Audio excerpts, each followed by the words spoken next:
Assalamualaikum warahmatullahi wabarakatuh.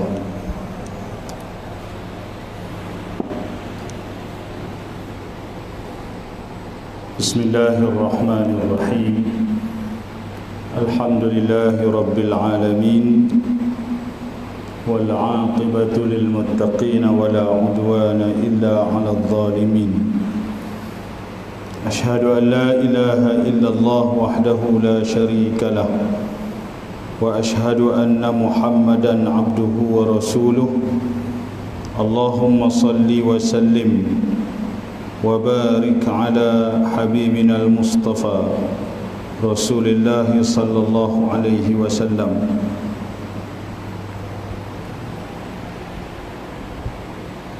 وعلى آله وأصحابه ومن سار على نهجه واستنى بسنته إلى يوم الدين.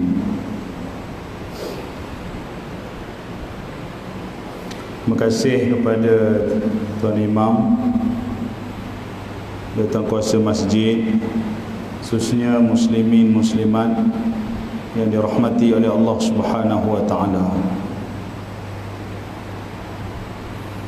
Alhamdulillah, pertama-tamanya kita panjatkan rasa syukur kepada Allah Subhanahu wa taala kerana dapat sama-sama kita berada dalam rumah Allah ini dan diberi kesempatan untuk kita berkongsi, bukan mengajar tuan-tuan, berkongsi sedikit ilmu Allah. InsyaAllah tuan-tuan, pada malam ni kehadiran saya yang sepatutnya sebelum PKP lagi, hari itu dah dirancang, tapi mandangkan PKP maka tertangguh, dan Alhamdulillah pada malam ni saya dapat bersama dengan tuan-tuan di sini Masjid Kampung Pontok Nasi untuk saya berkongsi dengan tuan-tuan sedikit ilmu berkaitan dengan faraid dan juga harta pusaka. Tuan-tuan dirahmati oleh Allah Subhanahu wa taala, Nabi SAW bersabda dalam satu hadis. Nabi kata apa tuan-tuan? Ta'allamul fara'idha fa innaha min dinikum wa annaha nisful ilm wa innaha awwalu ilmi yunza'u min ummati atau kama qala Rasulullah sallallahu alaihi wasallam. Sabda Nabi yang bermaksud, belajarlah kamu ilmu faraid, maka sesungguhnya ia sebahagian daripada agama kamu, dan ia sesungguhnya separuh daripada ilmu, dan ia sesungguhnya ilmu yang pertama diangkat daripada umat aku. Dalam hadis yang lain Nabi SAW bersabda, ta'allamul fara'idha wa'allimuhan nas fa inni imru'un maqbudun wa inna hadzal ilma sayuqbal hatta tadhharul fitan wa tadhharul fitan hatta yakhtalifal ithnani fil fariḍah fala yajidani man yafsila bainahuma. Hadis Nabi yang bermaksud, belajarlah kamu Al-Quran, belajarlah kamu ilmu faraid dan ajar kepada manusia. Sesungguhnya jiwa aku ni akan dicabut, yakni diwafatkan, dan ilmu ini diangkat sehingga berlakunya fitnah.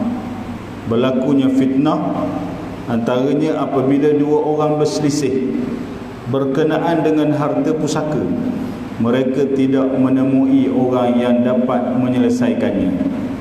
Tuan-tuan muslimin muslimat yang dirahmati oleh Allah Subhanahu wa taala, pertamanya terima kasih kerana bagi peluang kepada saya untuk hadir ke sini pada malam ni.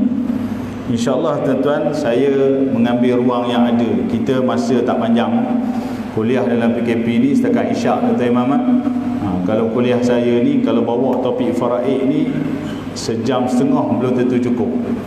Sebab topik ni topik yang sebenarnya terlalu praktikal, topik yang menyentuh isu yang sangat banyak dalam masyarakat kita.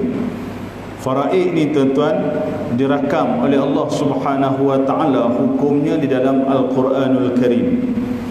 Dibincang oleh Nabi dalam beberapa hadis. Dan ilmu faraid ini kita boleh gambarkan dari sudut teorinya, sebahagian besarnya dah ada dalam Quran. Tuan-tuan boleh buka surah An-Nisa bermula daripada ayat yang ke-7 pergi ke ayat ke-8, ke-9, ke-10, 11 dan 12 surah An-Nisa. Ayat 13 dan 14 masih lagi berkaitan dengan hukum faraid dan pusaka. Dan berakhir pada ayat 176 surah yang sama. So terakam dalam surah An-Nisa beberapa ayat yang Allah perjelaskan tentang hukum faraid ini, yang mungkin pada malam ni saya tak nak kupas pada ayat, tapi mungkin sebagai mukaddimah ataupun pengenalan kepada topik ini, saya akan berkongsi secara umum supaya kita nampak di mana kepentingan kita belajar ilmu faraid ini, tuan-tuan. Tuan-tuan dirahmati oleh Allah Subhanahu wa taala. Saya hari ini berdepan dengan dua kes. Hari ini daripada lepas Jumaat tadi sampai ke pukul 6.45 tadi habis. Kan, bekerja balik, siap datang ke sini. So tuan-tuan, dua kes yang mungkin saya boleh kongsi dengan tuan-tuan sedikit supaya kita nampak gambaran apa sebenarnya isu-isu yang boleh berlaku dalam ilmu faraid dan juga pengurusan pusaka ini. Tuan-tuan sekalian, lepas Jumaat tadi seorang sahabat jauh tuan-tuan datang daripada Ipoh. Kebetulan dia balik ke Terengganu, ke Jertih. Saya pula kebetulan balik Terengganu. Dia tanya, saya kata okey, kita bertemu. Pagi tadi bertemu di sini di Kuala Terengganu. Cerita tentang satu tanah, bukan satu tanah, satu kes pusaka yang melibatkan arwah nenek, arwah tok dengan tok ki dia. Dan cerita ni dah lama. Bicara kuasa dah dibuat pada tahun 1989. Maknanya dah 30 tahun lebih. Tetapi ada benda yang tidak selesai di antara waris. Dah bicara kuasa, tuan-tuan, dah turun kepada nama anak, dan ada anak pula yang dah mati. Dah bicara lapis kedua, turun kepada peringkat lapis cucu. Tapi ada sesuatu yang orang kata mengganggu keadaan waris-waris yang ada ni, menyebabkan pertelingkahan berlaku walaupun dah selesai. Ini antara cabaran dia, tuan-tuan. So bila kita bincang tadi, kita selidik, dia ada beberapa isu. Antaranya isu hibah. Ini antara isu-isu yang mungkin kita boleh sentuh, tuan-tuan, tapi mungkin mengambil masa yang panjang. Isu beri masa hidup. Antara isu yang berlaku tadi, isu wasiat. Pemilik harta mewasiatkan kalau dia mati, ada anak dia ni dia tak mau beri bahagian dia. Ni tuan-tuan, ada orang wasiat lagu ni. Masa hidup dia berwasiat, dia ada ramai anak, dia kata kalau aku mati nanti, anak sekian-sekian ni aku tak mau beri, aku nak beri ke anak lain je. So tuan-tuan, bila ada isu-isu begini, maka dia akan mendatangkan masalah. Dia akan mendatangkan persoalan-persoalan yang lain selepas daripada itu. Itu antara persoalan. Tuan-tuan, mati dah lama, bicara kuasa dah selesai, tapi 31 tahun masih ada lagi benda yang tak boleh diselesaikan, dan tanah tu tak boleh nak dibangunkan. Sebab antara waris ini ada persoalan-persoalan yang masih belum dibereskan. Itu secara ringkas. Lepas tu petang sikit, saya bertemu dengan satu lagi kes. Kesnya, tuan-tuan, seorang sahabat ni beli tanah daripada pemilik yang masih hidup. Selesai tukar nama. Tetapi dalam geran tanah tu ada 10 lagi pemilik, yang 10 tu semua dah mati. Tuan-tuan bayang, tanah setengah hektar lebih dia beli daripada orang hidup. Tapi bila beli daripada orang hidup, selesailah beli itu, pindah milik. Tapi dalam geran tu ada lagi 10 nama, semua dah mati, tuan-tuan. Kan? Semua dah mati, bahkan anak-anak si mati ni pun ada yang dah mati. Dan dia nak bangunkan tanah ni, dia sangkut. Sebab fikirkan hak-hak waris kepada 10 orang yang mati itu. So macam mana nak selesai? Sebab tu kadang-kadang, tuan-tuan, benda-benda macam ni kita kena fikir panjang. nak beli tanah, walaupun mungkin harga orang tawar murah dan sebagainya, kita kena tengok apa cabaran-cabaran yang boleh berlaku dalam isu-isu pusaka ini. Sebab tu tuan-tuan sekalian, bila sebut tentang faraid dan pusaka, antara isu yang paling banyak berlaku dalam masyarakat kita ialah isu tanah. Isu tanah. Kan? Saya banyak berdepan dengan isu-isu tanah yang lama-lama. Pernah bantu satu kes mati tahun 30-an. Pernah terlibat di Kedah mati tahun 20-an. Tuan-tuan bayang. Kan? Dan bukan senang untuk kita selesaikan masalah-masalah yang lama ini. Yang saya boleh simpulkan tuan-tuan, kenapa jadi macam ni? Kerana pertama, ilmu ini kurang didedahkan kepada masyarakat dalam konteks pengurusan. Selalunya mungkin orang akan bercakap dari segi teori. Kalau kata bila berlaku kematian, hak-hak waris apa dia? Orang mungkin boleh sebut isteri dapat 1/8, ataupun yang bahasa selalu orang sebut kita kepala mayat. Tak? Orang sebut kepala mayat. Kadang-kadang orang tak tahu apa benda kepala mayat tu. Banyak mana kepala mayat? Yang tahu bila mati suami, isteri dapat kepala mayat. Tanya berapa kepala mayat, tak tahu kepala mayat je. Jadi isteri dia ada bahagian dia. Disebut dalam Al-Quran surah An-Nisa ayat 12 tentang bahagian isteri, bahagian suami. Antaranya disebut 1/8. Kalau suami mati ada anak. So mungkin kita boleh bercakap dalam konteks bahagian. Tapi tuan-tuan, berlaku sedikit orang kata kelemahan di peringkat kita, masyarakat kita, ialah soal pengurusan. Kadang-kadang tuan-tuan banyak tanah terbiar puluhan tahun. Kita banyak berdepan kes tanah orang mati tahun 30-an, 40-an, 50-an. Kenapa tak diselesaikan? Sebab waris ambil mudah soal pengurusan. Sebab tu hari ni kita cuba nak kurangkan dia punya tunggakan ataupun tanah-tanah ataupun harta pusaka yang tak selesai, dengan kita cuba memahami hukum faraid dalam konteks yang lebih luas. Bukan setakat kita belajar teori. Tuan-tuan, mungkin kalau kita belajar teori guna whiteboard ni, tulis bahagian-bahagian, buat kira-kira, saya rasa bukan semua orang boleh terima dengan mudah ataupun memahami dengan mudah, sebab dia melibatkan kira-kira. Tapi penting juga kira-kira. Tapi yang lagi penting tuan-tuan ialah kita nak gerakkan apa yang ada dalam diri kita ini, rasa tanggungjawab untuk menguruskan harta orang mati supaya dia selesai dengan cara yang terbaik, atau bahasa mudah, patuh pada hukum syarak. Sebab tu bila sentuh bab faraid pusaka, sebenarnya kita bukan berdepan dengan soal agihan semata-mata, tapi kita berdepan dengan banyak isu. Antara yang boleh saya sebut tuan-tuan, kita akan berdepan dengan soal wasiat. Orang mati masa hidup, dia banyak ataupun dia berwasiat. Wasiat macam tu, wasiat macam ni, macam-macam bentuk wasiat. Kalau kita nak bincang tuan-tuan, satu malam pun tak habis. Kan? Itu antara isunya. Isu yang kedua tuan-tuan, antara isunya ialah isu hibah, bagi masa hidup. Tuan-tuan, dia bagi masa hidup. Saya nak kongsi sikit tuan-tuan satu hadis Nabi SAW tentang kisah Bashir. Bashir ni sahabat Nabi, ayah kepada Nu'man bin Bashir.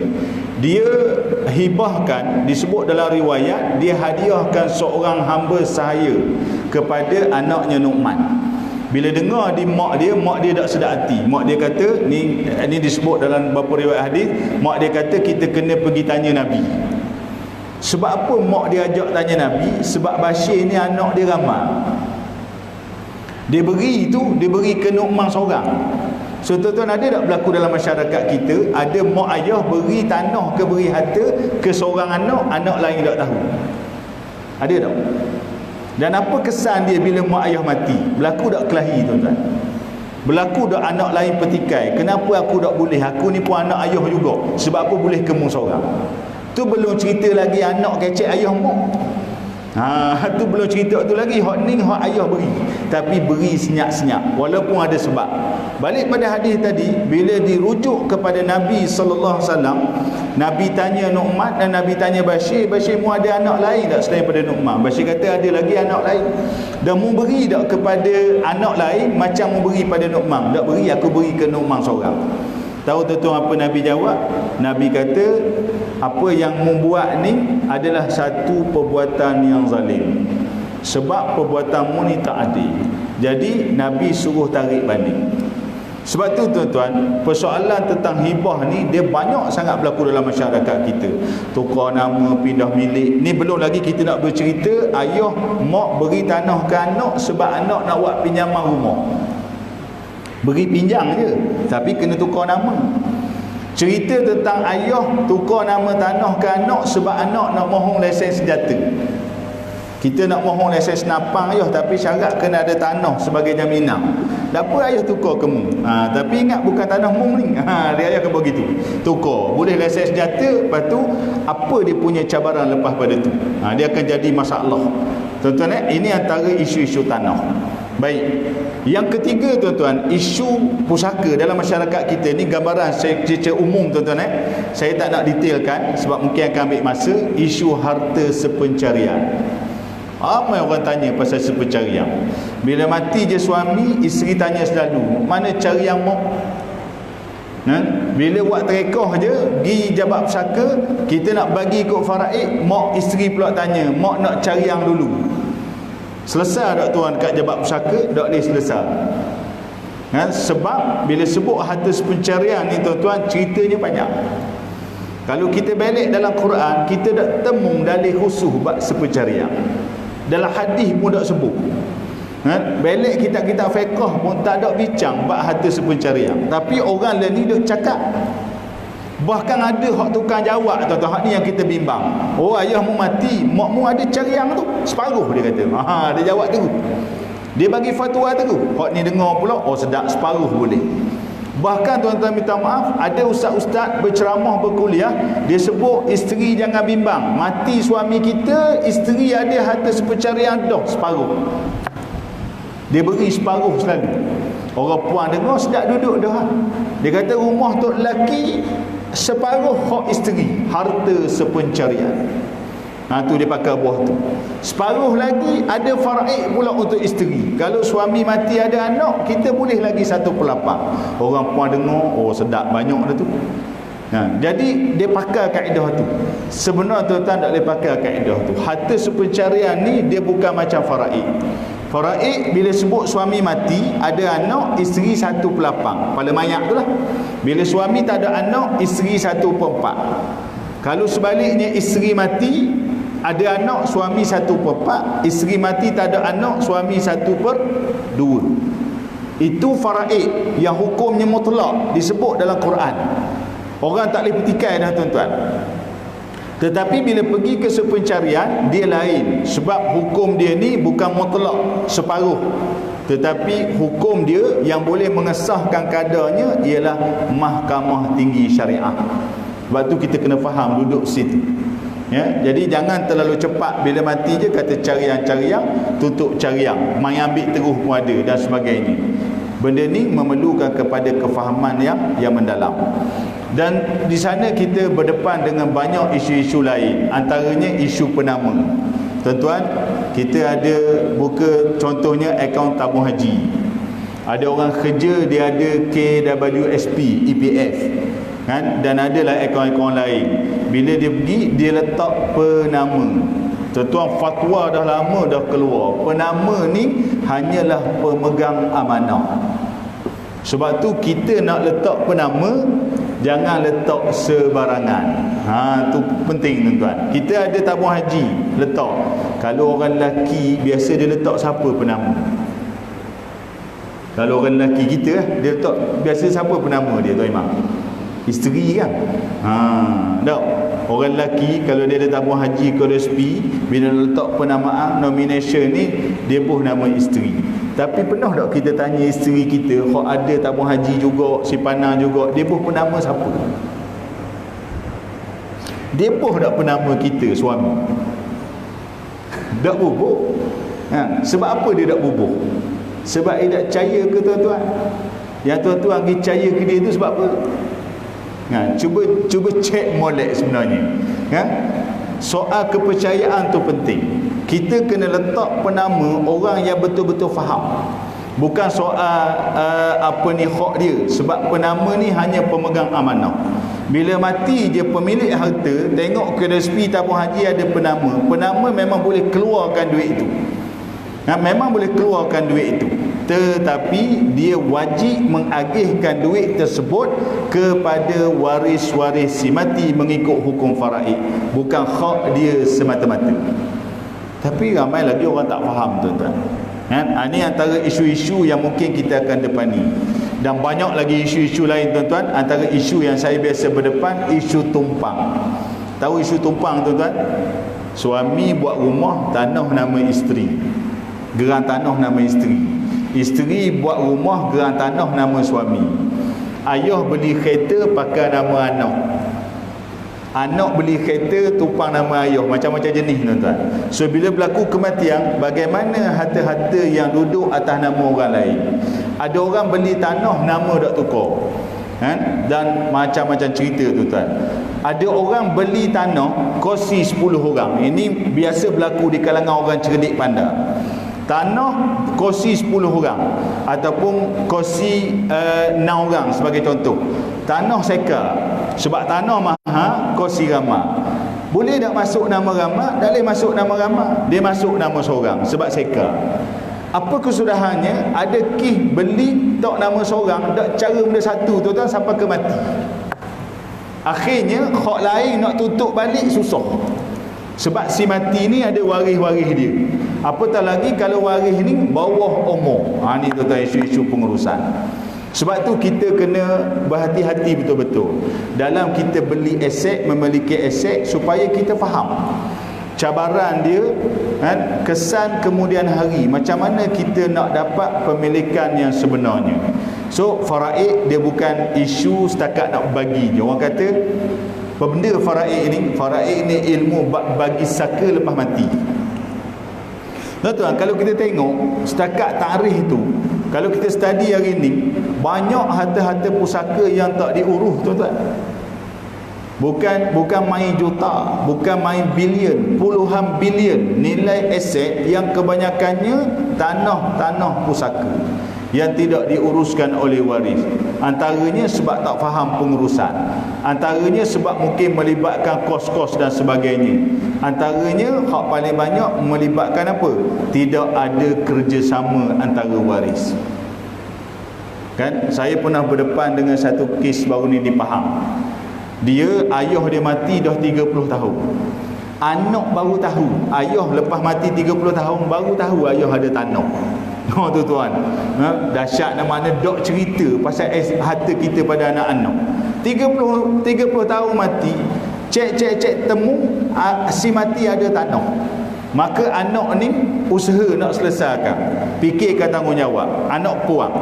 Bila tanya adik-beradik tak mau cara. Dah apa akak buat kita tak mau cara. Tak mau cara, adik-beradik tak mau cara. Sebab antara tak mau cara sebab pakai pitih.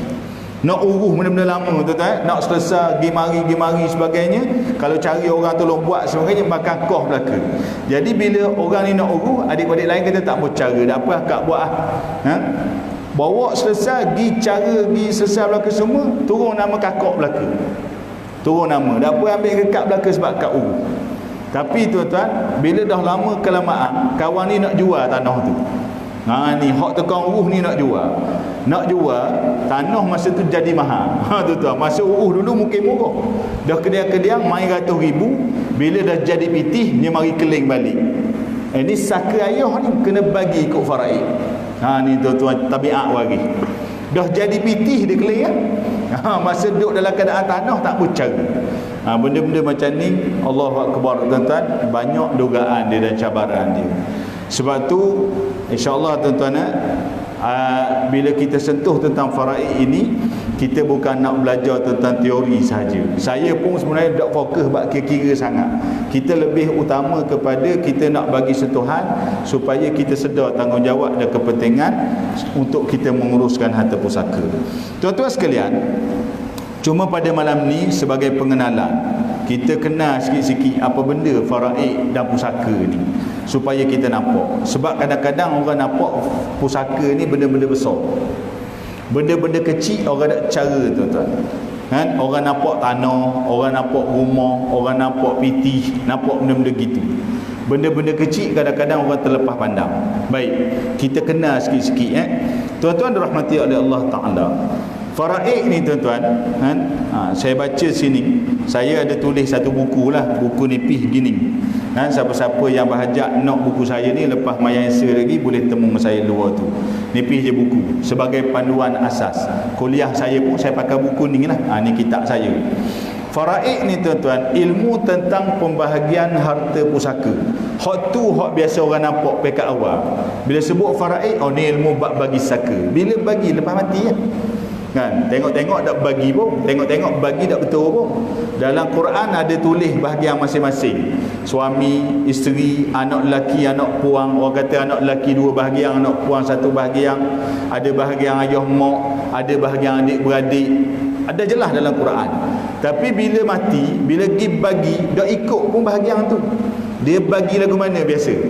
Kadang-kadang dia jadi sama rata, betul tak? Kalau orang puang, dia nak sangat sama rata ni. Kadang dia jadi sama rata. Nak pula, ayah mak dia pesang pula. Kaya ayah mak mati bagi samalah anak-anak ayah, dak ayah faraid lah. Siap khabar dak ayah faraid. Kan pelik tu tuan-tuan. Faraid ni hukum, ayah mak pesang jangan faraid. Dah dak kelawan hukum tuan-tuan sebenarnya ayat tu. Jadi suruh pesang bagi sama rata. Maka bagi sama rata. Kadang-kadang orang bagi ikut pakak dia. Maka timbul persoalan, boleh ke bagi sama rata ni? Boleh ke muafakat? Last sekali lagi berat dia jadi pilihannya. Kalau saka ni kita boleh pilih nak bagi faraid pun boleh, nak pakak pun boleh, nak bagi sama rata pun boleh. Jadi pakak boleh berlaku. Sedangkan dalam Quran hak sebut se je hukum ni faraid. Ini benda-benda yang akan berlaku dalam pengurusan pusaka. Sebab tu faraid, ilmu tentang pembahagian harta pusaka, itu takrif asal. Saya tambah tuan-tuan, pusaka bersih. Kenapa bersih?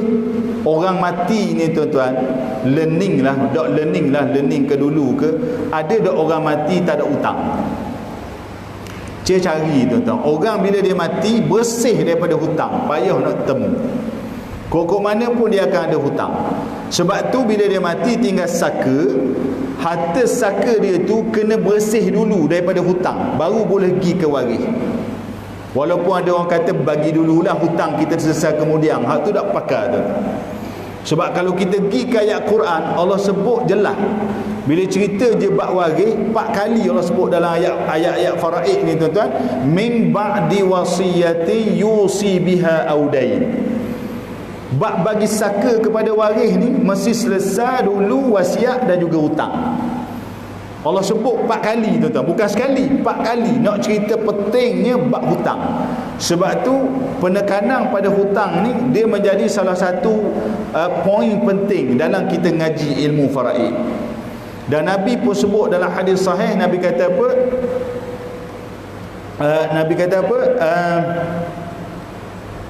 Allahumma salli ala Muhammad.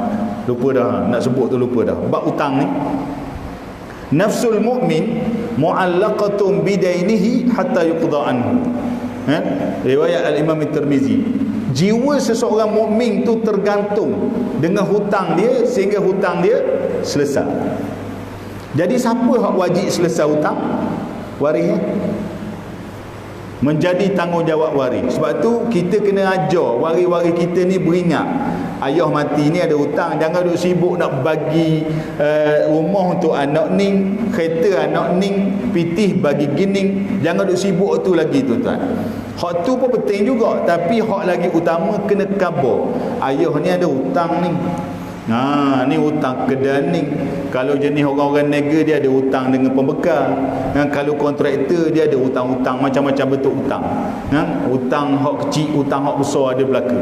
Lepas tu ada hutang dengan Allah Taala. Ayah dulu ada tinggal puasa ni tak gati lagi ni.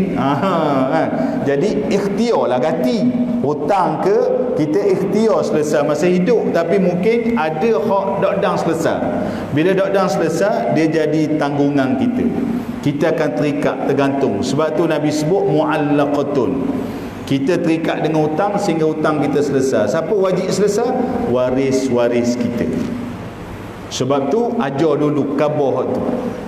Bila waris sedar tanggungjawab baru beres. Sebab tu kalau kita tengok pengurusan pusaka ni dalam mazhab Syafi'i kita, tuan-tuan, bukalah kitab-kitab dalam mazhab Syafi'i, perkara paling utama sekali bila berlaku kematian, bayar hutang.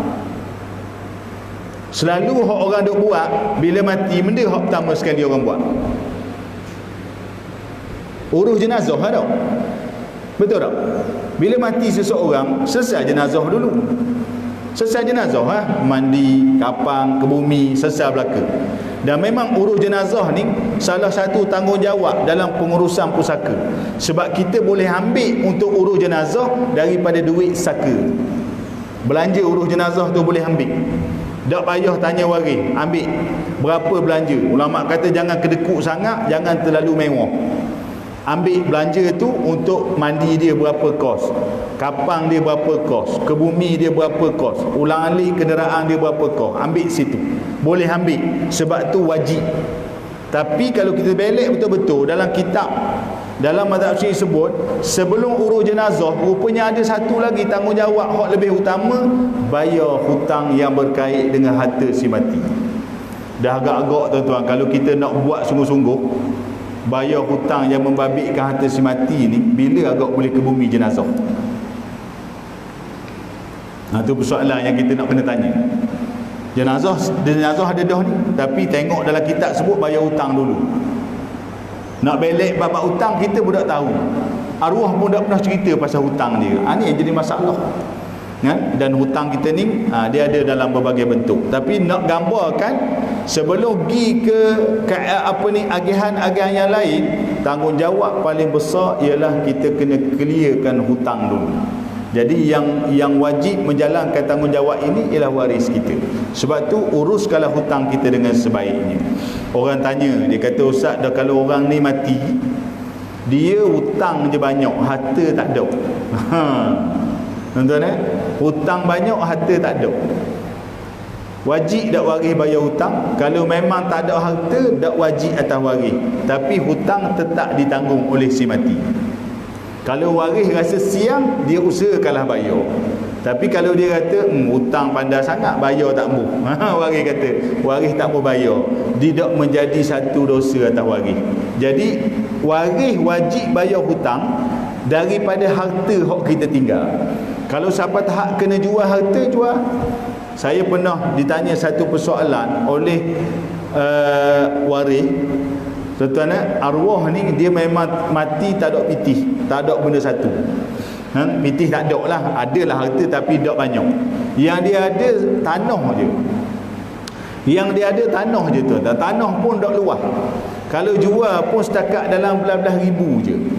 Bila cek balik hutang ni, cerita anak arwah sendiri. Dia kata ayah dia ni tak pernah puasa. Tak pernah puasa, tuan-tuan. Daripada dulu mak cerita tak pernah puasa. Dia dang puasa sebelum dia mati sekejap je. Dang dia haji, balik hajinya puasa dalam setahun sebelum dia mati. Bila kira balik hutang dia tu, fidyah tinggal puasa tu, tuan-tuan, puluh ribu, lebih daripada 20 ribu. Kira tu banyak hari tu, dia berganda. Jual tanah, saya kata jual tanah pun sat tak lepas. Lepas hak setakat boleh jual. Jual tanah boleh belas-belas ribu, nak cover hutang pun tak lepas.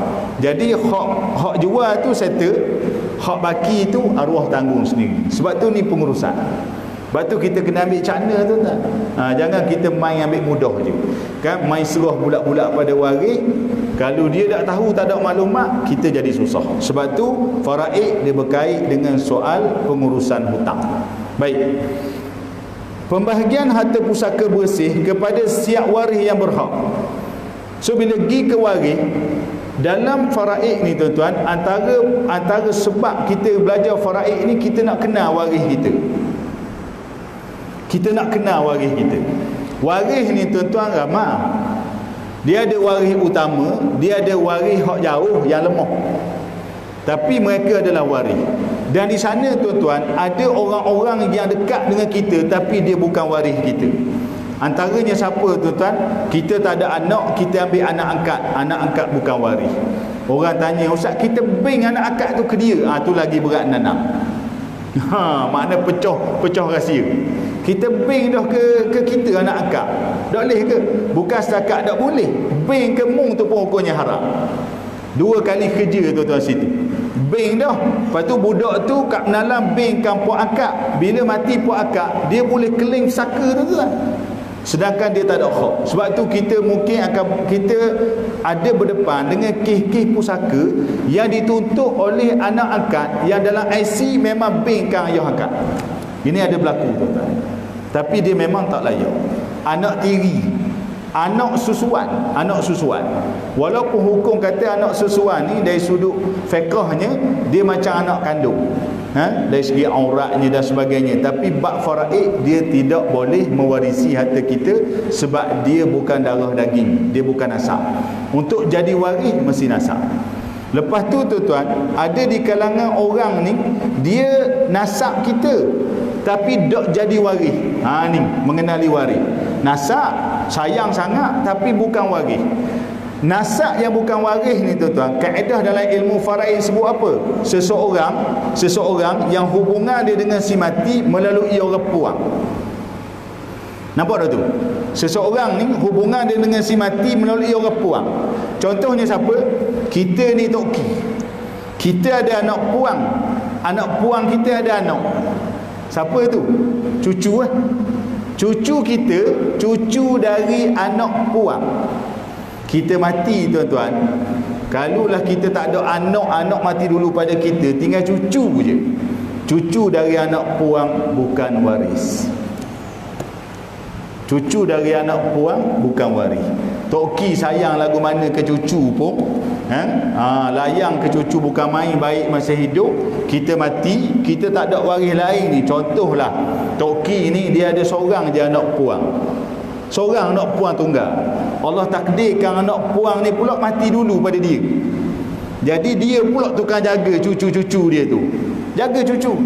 Dia mati ni, harta dia banyak mana pun tuan-tuan, cucu boleh tak mewarisi harta dia? Tak boleh. Sesen pun cucu tak layak mewarisi sebab cucu tu bukan waris. Sebab cucu tu cucu dari anak puang. Tu. Sebab tu kadang-kadang berlaku dalam masyarakat kita, bila orang tak pernah dengar faraid ni, dia rasa pelik. Ilmu apa benda ni? Habis masa dah. Kejut kita. Baru dia 2 tuan-tuan, dah masuk dia 4 lagi. Dah ada arah. Berhenti tak mana? Berhenti ni? Dah orang angguk kena berhenti sikit lagi. Boleh 5 minit lagi.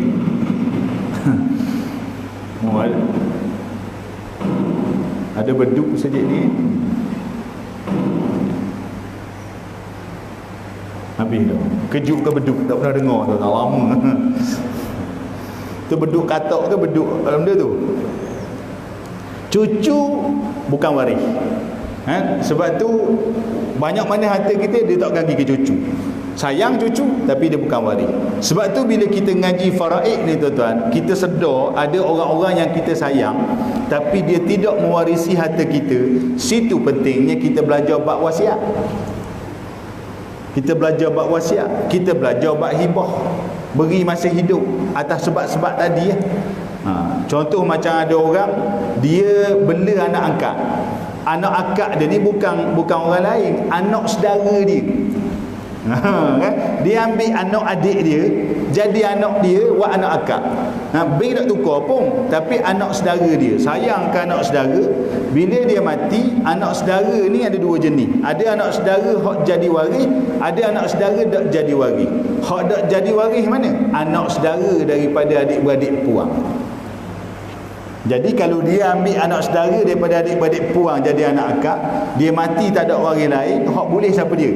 Anak saudara daripada adik-beradik lelaki dia. Hak anak saudara tadi tengok saja, klik-klik. Sebab tu kita belajar pekat awal untuk kita kenal waris. Dan dalam list waris ni tuan-tuan, dia ada sampai 23 senarai waris. Kita nak susung satu-satu daripada ayah naik ke toki, daripada anak turun ke cucu. Cucu hak jadi waris, cucu dari anak lelaki. Saya sebut tadi, daripada anak puang bukan waris. Cucu turun ke cicit, cuik, ciuk. Tak ada hak tu pergi ke adik-beradik. Tak ada adik-beradik. Adik-beradik ada 3 jenis tuan-tuan. Seibu sebapa dan seibu. Tak ada adik-beradik pergi ke anak saudara. Tak ada anak saudara pergi ke cucu saudara, cicit saudara sampai ke bawah. Tak ada hak tu naik ke pok saudara. Tak ada pok saudara turun ke sepupu, anak sepupu, cucu sepupu. Tak ada juga baitul mal. Itu dia punya susunan dia. Kalau kita nak mengaji betul-betul, tu memang panjang. Itu nak kabarnya. Ni nak habis takrif sekejap. Waris yang berhak. Mengetahui kaedah pengiraan. Kalau kita minat belajar, kita tahulah sikit-sikit kaedah kira-kira. Walaupun dia mungkin tak penting sangat, tapi tahu asas tu penting. Dan pengurusan. Hak ning, hak kadang-kadang dia banyak saka. Tuan-tuan, saya nak sebut, dalam pengurusan harta pusaka, kita ada 2 agensi yang terlibat. Bila bab saka ni tuan-tuan, kalau cerita bab faraid ni untuk Semenanjung Malaysia. Bila cerita faraid untuk selesaikan tanah saka, kereta ke apa semua, dia duduk bawah bidang kuasa sivil. Tapi tak lari daripada hukum syarak, walaupun duduk bawah sivil. Pejabat pusaka kecil, amanah raya, mahkamah tinggi sivil, 3. Tapi kalau melibatkan cerita bab wasiat, cerita bab hibah, cerita bab harta sepencarian, dia duduk bawah mahkamah tinggi syariah. Mahkamah syariah. Sebab tu kalau kita dok setting molek, dia jadi belawang. Contohnya, orang pergi akad terekoh. Tengah cara kuasa, tiba-tiba isteri kata dia tak ambuh ni, dia nak tutup cari yang dulu, tak boleh pakai situ. Dia kena berhenti situ, kena bawa pergi ke mahkamah. Jadi belawang. Tu benda-benda yang melibatkan pengurusan. Kemudian yang terakhir, kita nak kena faham konsep agihan. Macam mana cara agihan yang terbaik dalam pengurusan pusaka. Tuan-tuan, penutup tema sikit. Saya sebut tadi, boleh tak kita bagi harta saka sama rata? Boleh. Syarat dia sama rata tu kena duduk dalam faraid, bukan duduk luar. Apa maksud duduk dalam faraid? Sebelum berlakunya muafakat ataupun bincang nak bagi sama rata, semua waris wajib tahu faraid masing-masing dulu. Tanah, luas sekian tanah, berapa lelaki dapat, berapa puan dapat, berapa ayah dapat, berapa mak dapat. Pitih banyak mana boleh, kena tahu dulu. Bila tahu, lepas tu bincang. Hak lelaki kata kita tak ambuh sama rata, kita nak bagi hak kita, hak faraid, maka dia wajib terima faraid dia. Hak lelaki kata kita setuju dengan adik-beradik puang, kita bagi sama rata, dia redha walaupun dia tahu hak dia lebih, maka boleh bagi sama rata. Hak lelaki kata kita tak ambuh terus bahagian kita nak pergi ke adik puang belaka, ambil ke dia belaka, maka sah sebab dia tahu dah hak dia, maka dia ikhlas kasih sayang bagi pada adik-beradik. Tapi tuan-tuan, kalau main bagi dalam keadaan tak tahu hak dulu, tu tak boleh pakai. Sebab tu dalam ilmu faraid dia ada satu konsep namanya takharus. Dia boleh melepaskan hak dia. Baru ni saya bantu satu kes di Kemamang, dia mari temu saya, dia kata masa bagi piti saka ada 6 orang adik-beradik, 3 lelaki 3 puang. Kalau ikut hukum faraid situ bagi 9. Sebab lelaki dapat 2, puang se. Tapi bila bagi betang piti, siapa masa nampak hak lelaki sekian-sekian banyak, hak lelaki seorang kata dia nak hak faraid dia. Mula tu bincang nak sama rata lah. Bila bincang tanya seorang-seorang, hak lelaki kata dia nak faraid dia, dia kena ambil hak faraid sebab tu hak dia. Lepas tu hak 5 orang lagi nak bagi sama rata, bagi lah. Maka 5 lagi setuju bagi sama rata. Dalam kes ni boleh tak salah ke hak lelaki hak tutup faraid? Tak boleh salah. Sebab dia menuntut apa yang Allah Ta'ala bagi pada dia. Sebab tu tuan-tuan, jangan marah ke dia pula. Kalau tidak, apa ni setengah orang dia marah, ni bahasa tamak lah, tak sayang ke adik-beradik. Dia bukan gitu. Itu hak yang Allah tentukan. Sebab tu dalam faraid tuan-tuan, kita kena faham molek. Nak bagi muafakat sama rata bukan salah, tetapi dia ada kaedah-kaedah yang dibolehkan. Dan kena ingat syarat-syarat dia pun ketat. Antara syarat nak bagi sama rata ataupun muafakat ni, waris kena cukup umur dan waris mesti berakal. Itu syarat paling penting. Kalau ada anak bawah umur, dia tak boleh lepaskan hak dia. Kalau ada anak yang OKU, tak cukup sifat, sempurna akal, maka dia tak boleh melepaskan hak dia. Ini poin-poin yang saya nak cerita malam ni dan sebenarnya ada lagi beberapa poin penting yang mungkin kita tak dang. Sebab tu saya sebut awal-awal tadi, kuliah faraid ni memang gini lah tuan-tuan. Jadi mungkin tuan-tuan ada persoalan-persoalan tu kita postpone ke kuliah akan datang lah, insya-Allah. Ada rezeki kita temu semula. Malam ni sekadar pengenalan dulu, dan insya-Allah kalau ada rezeki kita sambung lagi akan datang, insya-Allah. Wallahu a'lam. Terima kasih kepada pihak masjid. Minta maaf terlebih masa sikit. Ini langgar SOP ke benda ni, minta maaf lah sikit je. Jadi tuan-tuan, insya-Allah kalau ada sebarang persoalan yang nak ditanya sebagainya, tuan-tuan mungkin boleh hubungi saya selepas pada ni lah. Dan buku ni kalau ada siapa-siapa nak, nombor telefon pun ada belakang, insya-Allah lepas pada ni. Wallahu a'lam. Bismillahirrahmanirrahim. Alhamdulillah rabbil alamin wa bihi nasta'in, wassalatu wassalamu ala asyrafil anbiya wal mursalin wa ala alihi wa sahbihi ajma'in. Allahumma anfa'na bima 'allamtana wa 'allimna ma yanfa'una wa zidna ilma, wa sallallahu ala sayyidina Muhammad wa ala alihi wa sahbihi wa sallam. Alhamdulillahi rabbil alamin. Wassalamualaikum warahmatullahi